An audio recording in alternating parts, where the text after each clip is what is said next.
आशीर्वाद यात्रा लखनऊ से चलकर झांसी, महोबा, बांदा, चित्तूर, समय यहाँ तो इस यात्रा का ध्येय है तो केंद्र में जो मंत्रिमंडल में नए मंत्री बने हैं वो अपने प्रदेश में अपने क्षेत्र में जाकर जनता का आशीर्वाद प्राप्त करें और केंद्र और प्रदेश की जो भी योजना है उन योजनाओं के बारे में बताएं। उसी तहत हम आए हैं। मैं पत्रकार वार्ता के माध्यम से अपने देश के यशस्वी प्रधानमंत्री नरेंद्र भाई मोदी जी का मैं धन्यवाद ज्ञापन करता हूँ। उन्होंने अपने मंत्रिमंडल में मुझे स्थान दिया। हम जैसे छोटे से कार्यकर्ता को मंत्री के रूप में उन्हें बुलाया तो शपथ दिलाई है। तो इसके लिए अपने नेतृत्व बहुत बहुत आभार व्यक्त करता हूँ। आगामी विधानसभा के लिए क्या तैयारियां हैं?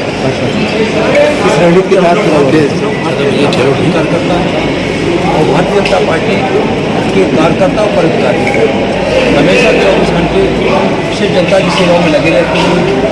चुनाव चाहे 2014 का हो, चाहे 2019 का, चाहे 2017, जैसे जैसे चुनाव होते हैं अगले चुनाव की तैयारी भारतीय जनता पार्टी गठबंधन से प्रारंभ कर देती है। कितनी सीटें लेकर के आ रहे हैं? मतलब जिस तरीके से भारतीय जनता पार्टी को स्नेह और प्यार मिल रहा है और जन आशीर्वाद यात्रा के माध्यम से हम लोग को लगता है कि जो हम लोग का पिछला रिकॉर्ड हम लोग तोड़ेंगे। 350 सीटें थी, अब बार 350 सीटें जीत कर पुनः सत्ता में वापसी आएगी। विपक्ष कह रहे हैं इनके पास कोई मुद्दा नहीं बचा हुआ, सिर्फ पुराने पत्थर में ही सिर्फ शिलान्यास कर रहे हैं। उनको नहीं छोड़ा हमने, छोड़ा ही नहीं। हम लोगों ने इतना काम किया विकास से योजना इतनी दे दी। चाहे वो हमारी माताएं बहनें हो, चाहे वो किसान हो, चाहे नौजवान हो, चाहे गरीब व्यक्ति हो। महंगाई को मुद्दा बना रहा विपक्ष लगातार। कमर तोड़ महंगाई है। पेट्रोल डीजल के दाम सीधे बढ़ते चले जा रहे हैं। गैस सिलेंडर का दाम अभी आपने फिर से बढ़ा दिया। फ्री में भी दे रहे हैं जी, लेकिन ये पानी में भरवा पा रहे हैं सिलेंडर। उज्ज्वला योजना के तहत घोषणा प्रधानमंत्री ने की है। हाँ, फ्री में कनेक्शन माताओं बहनों को देना जिनको बाहर पड़ रहा है। लेकिन वही कनेक्शन 100 पीस बने हुए हैं सर। सरकार कह रही पेट्रोल डीजल के दाम हमने इसलिए बढ़ाए क्योंकि पिछली सरकार ने कर्ज ले रखा था, हम उसको पूरा कर रहे हैं।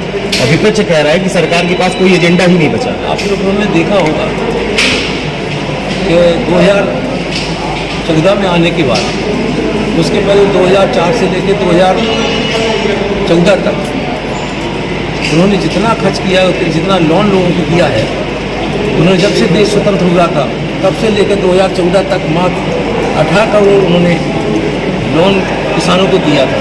18 लाख करोड़ रुपए लोन दिया था मात्र। और इसी बार 2004 से लेकर 2014 तक इन्होंने इसी लोन को 54 लाख करोड़ रुपया लोन के रूप में बांट दिया था। इसलिए उन्हें लग रहा था कि चुनाव में हम जा रहे हैं और जितना हम खर्च कर सकते हैं, जितना सामान दे सकते हैं लोन दे, और ऐसे लोगों को लोन दे दिया जो भाई भतीजेवाद को आपने देखा ना, उनके जीजा वगैरह सब लोगों को लोन दे दिया।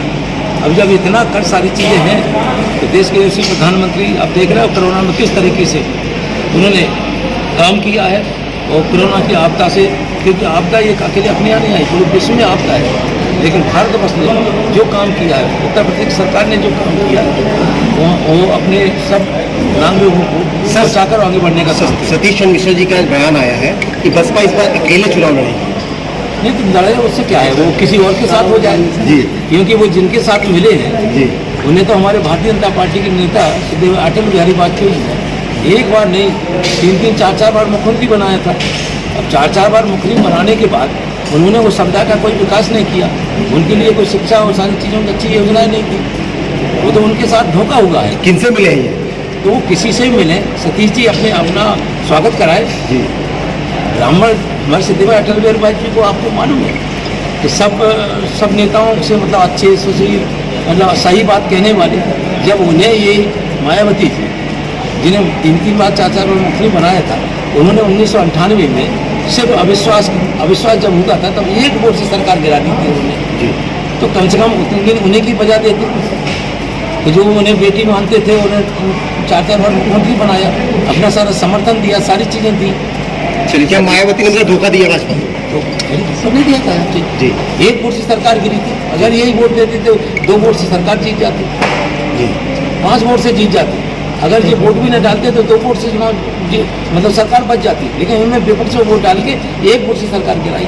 सर जानने जिसने बेटी मान के पार्टी का भी चिंता नहीं की, पार्टी पूरी बर्बाद हो गई थी। आपने देखा उस समर्थन के बाद पार्टी का गिराफ नीचे गिरता चला गया, लेकिन उनके मन में ये थी कि किसी तरीके से ये बंटवारा नहीं होना चाहिए, भाईचारे में संप्रदायवाद एक दलित और बैकवर्ड और समानों में कहीं कोई खाई नहीं होना चाहिए, एक साथ मिलकर काम करें, तभी ये देश मजबूत हो सकता है, तभी प्रदेश मजबूत हो सकता है। अखिलेश लगातार भाजपा पर प्रहार कर रहे हैं कि यहाँ गुंडाराज हावी है, विकास कार्य के नाम पे कुछ नहीं हुआ।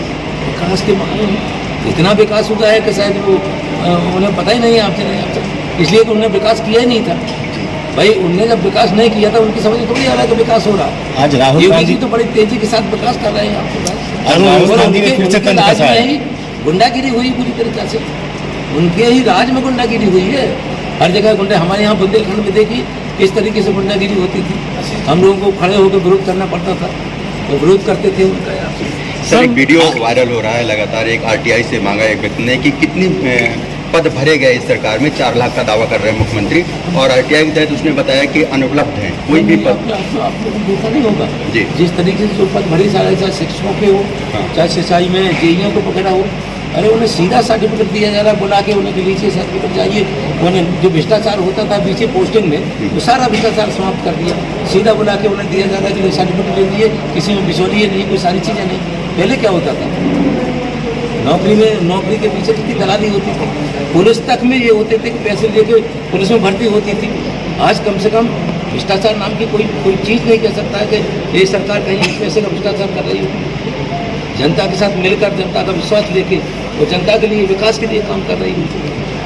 सर जाने माने शायर मुनव्वर राणा का बयान आया है कि उनको तालिबान से ज़्यादा अपने देश में आरएसएस और हिंदू संगठनों से डर लग रहा है, वो देश छोड़ना चाहते हैं। उनका बयान है, उनकी सोच के आधार पर है, उनके जैसी सोच है वैसा वो बयान दे रहे हैं। हम लोग तो भारतीय जनता पार्टी के कार्यकर्ता है, सबको साथ लेके, सबको विश्वास लेके और सबके साथ विकास करते हैं, और सबके साथ पूरे समुदाय को, क्या हिंदू, क्या मुसलमान, क्या सिख, क्या ईसाई, सबको साथ लेके काम करते हैं और देश को ताकत बनाने के काम करती है भारतीय जनता पार्टी। और हम लोग काम। तो सर ऐसे समय बयान क्यों दे रहे हैं वो बयान दे रहा है, वो उनकी वो है ना, उनकी सोच है, जैसी सोच होगी वैसा करेंगे ना। कुछ दल हैं उनकी भी सोच ऐसी है, तो हम क्या कर सकते हैं? हम तो अपनी पार्टी की बात कर सकते हैं कि हमारे देश मजबूत कैसे हो, हमारे लोग मजबूत कैसे हो, जातवाद और संप्रदाय से ऊपर उठकर। हमारे लिए कोई नहीं, हमारे लिए सब हिंदुस्तान में रहने वाले सब भारतीय है। हिंदुस्तान में चाहे हिंदू हो चाहे मुसलमान हो, सब भारतीय है, और ये भारतीयता की संतान है। वो भारत वर्ष मजबूत जब होगा जब इस तरीके से काम किया जाए।